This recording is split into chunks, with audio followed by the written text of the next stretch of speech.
Hey River family, so good to be with you this morning. I'm here with my lovely and beautiful wife Liza.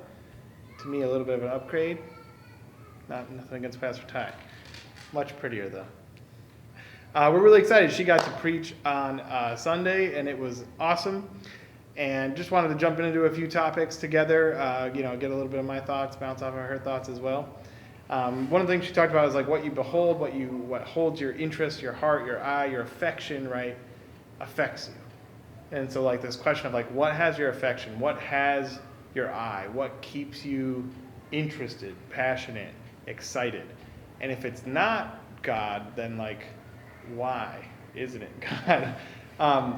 He should be holding that spot in your life, right? And that reality will always bring more life, will bring truth, will bring love, will bring freedom, all the things that you want. But then if you're not beholding him, if you're not having him in that space for your heart, then the things that you're looking at, the things that are drawing you, the things that you're passionate about are going to pull you other directions, and you'll see different fruit.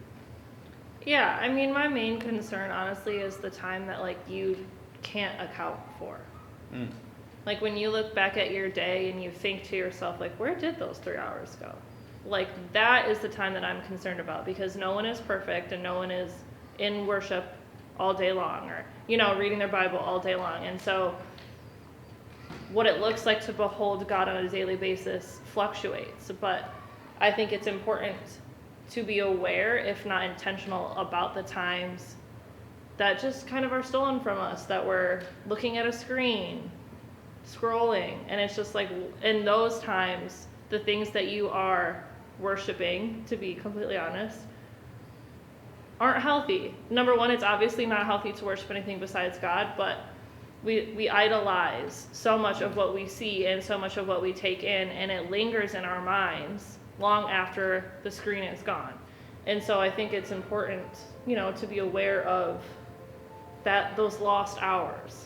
Right, it's an artificial, right? Like something artificial that's trying to replace what should be there. Yeah. And it's always going to affect you negatively. It's always going to bring, and sometimes people struggle with like, why do I have these thoughts? Why do I have these dreams? Why can't I fall asleep? Why do I, have pain? Why do I have this? And it's like, well, what is it that you are looking at? What is it that you're spending time with, right? And you might say, I don't idolize this sports team, right? I'm just kind of a fan. It's like, but how much time do you spend watching their games? How important are their games to you versus other things in life? Like something as simple as that can become something that is taking a place that God should have in your heart.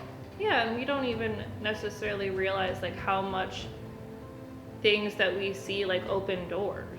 Right. And it's like what you saw might not be wrong, but what it's tied to spiritually or whatever could set yourself open to something. And so it's not like TV is bad, it's not like Facebook is bad inherently or anything like that, but it is something that you actually want to be purposeful about. It's like, okay, I'm going to rest in this time and put on a show. What is that show?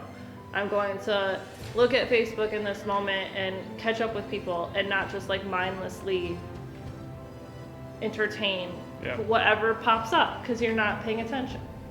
And so we have an opportunity, right, to be intentional with where our time, our focus, our eyes, our attention, our affection is turned to.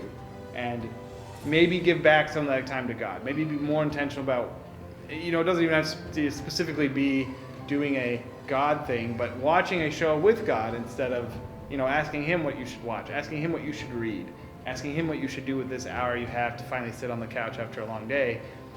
Spend time with him instead and have your affections on him, and then you'll see the rest of your life change as well. Yeah, because whether you mean to or not, like what you do spend all of that time doing does capture your heart.